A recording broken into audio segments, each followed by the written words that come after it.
Hello everyone and welcome back to AC English with Mano. Today in this lesson I will be talking about active and passive voice and especially in simple present tense form. So if you are here to learn what active and passive voice is, then this is the video just for you. If you are interested, please continue watching.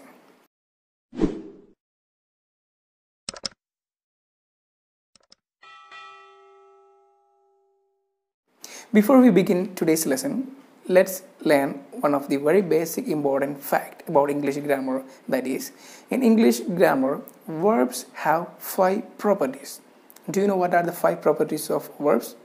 Yeah, they are voice, mood, tense, number, and person.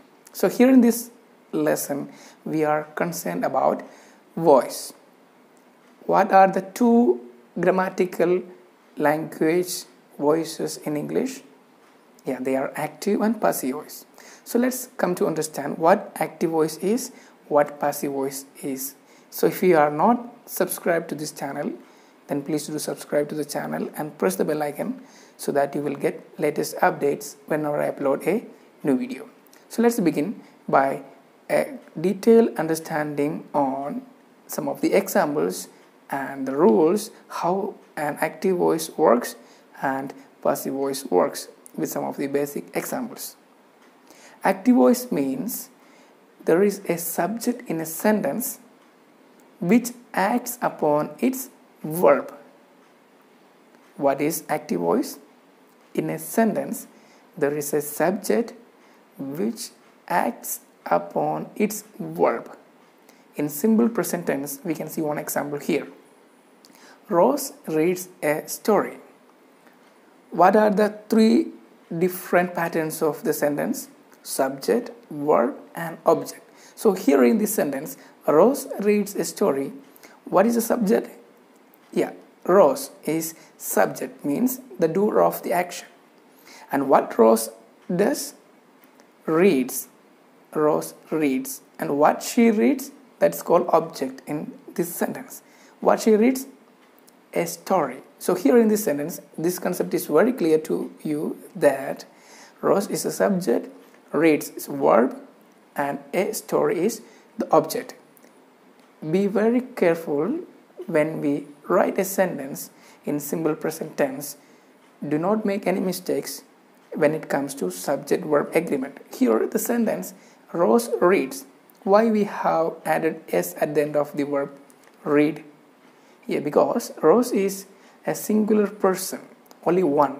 So in order to make a correct sentence, the verb also has to be in singular form. Subject is singular, therefore verb also has to be in singular form. So Rose read is the base form of the verb. So in order to make the correct sentence, we have to add s or es at the end of verb form. So here reads comes. Rose reads a story. Okay, so hope this is a simple rule clear to all of you. So here, when it comes to our today's lesson discussion topic, how can we change this Rose reads a story simple present tense to a passive voice? Before we change this sentence to passive voice, we must understand what passive voice is. Do you know what passive voice is? Yeah, passive voice is a person, a subject is the receiver of its verb's action. Means in passive voice, there is a subject who is not doing any action, but it's the receiver of the action. There must be the more importance given to the object. In active voice, the more importance is given to subject. And in passive voice, the more importance is given to object, means an action is carried to somebody. Okay, let's come to change this active voice Rose reads a story to passive voice. Learn very carefully. In simple present tense, active voice can be changed to passive voice by learning a simple rule. The object comes first, then after we have to use the to be form of the verb, then past participle form of the verb. What is the object here in this sentence? A story. That comes in the first, means the object is getting the more priority, means importance. A story, and what it is singular. That's why the to be form of the verb is. A story is. And what is the third form of the verb? Past participle form of reads. Read, read, read. Okay, so a story is read. Then after we have to use a preposition, that is by, because the action is carried by. A story is read by Rose. So this is the passive voice, means there is a subject who is the receiver of its verb's action. And who is the subject here? Yeah, of course, Rose. But Rose is not doing any action. Rose is receiving. What she receives? A story read. Okay, so here the more importance is given to verb. It's something very, very clear. In passive voice, the more importance is very clearly given to verb, what the action is done. Okay, so you can just see a picture here. It will be very clear for you to understand the active and passive voice. Active voice, what subject does, means the more importance that I have already explained to you, subject gets more important. And in passive voice, the focus is on the action. Yeah. Examples you can see here, active and passive. Rose reads a story. Yeah. And here the subject is Rose, verb is reads, and a story is object. And how we change that into passive? Yeah. In active voice, the object comes to its subject place in passive voice. So a story is read by Rose. So I hope this concept is very, very clear to all of you.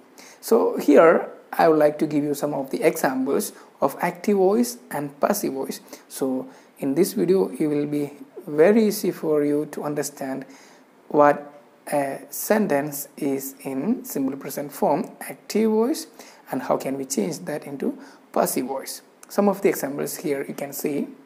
She plays cricket. What is the subject? She. And what she does? An action, plays. Cricket is object. So here the sentence is very clear that it is in active voice, means there is a person to do an action, means the importance is given to the subject, she. We do not know who she is, just a pronoun is there given, she. How can we change this sentence to passive voice? Means how can we give more importance or focus to verb? She plays cricket, and the object is cricket has to be taken to its subject place in passive voice. So cricket, that is singular, cricket is played by her. Did you see any difference? She changed to her. Cricket is played by her. Let's see one more example. Ria eats an apple every day. Ria eats an apple every day. What is the subject here? Yeah, there is a person called Ria, means a person. And what she does? Eats. Ria eats. What she eats called object. What she eats here? An apple. Ria eats an apple every day. So here the subject is Ria, verb is eats, and apple is object. So based on the rule that we have learned today, how can we change this simple present tense Ria eats an apple every day to a passive voice? Means how can we give more focus or importance to the verb? Yes, an apple is eaten by Ria every day. An apple is eaten by Ria every day. I hope this sentence structure is very, very easy for you, and this is something very important to use in English when it comes to speaking, and especially when it comes to formal way of writing. Let's see some more examples. Rohan helps his friends. Rohan helps his friends. maybe you might have some confusions how to identify the object here in this sentence. Rohan, of course, is the subject, and what she does, what he does, helps is verb. Rohan helps. And to whom he helps? His friends. So what may be the object here? Yes, his friends. So how can we change this sentence to passive voice? Be very careful when it comes to passive voice. We have to be very careful about subject-verb agreement. When the object in passive voice change to the subject in passive voice, we have to take care of its singular or plural form in a clear way. So his friends will come into its subject's place. His friends. Then what it is in singular form or plural form? Yeah, they are many friends. So we'll change his friends are, because the to be form of the plural is in simple present tense, are. So his friends are helped by, yeah, the person is there. Okay, so I hope this is a very simple topic for you to understand, and something that you might have already learned in your school or college days. But why do we use these kinds of small sentences? It's all about the language variety that we speak and write in our daily conversation. That's what all about active and passive voice is about. And if you want to give more importance to the person, means the subject, then we normally use active voice. And if you want to give more importance to the verb, then we will use passive voice. Most of the time you might have seen in newspaper language or in editorial page, most of the language that comes in passive voice, means we do not know who the person and what they do, but what the more importance is given to some of the sentences are clearly defined on its verb, means the action. Focus is more given to verb. So we do not know the person who is, okay, but the importance is given to verb. So in that case we use passive voice. Hope it's very clear to all of you. And if you are here for the first time, then please press the subscribe button and press the bell icon so that you will get latest updates whenever I upload a new video. And thank you for your support, and thank you for learning English with me.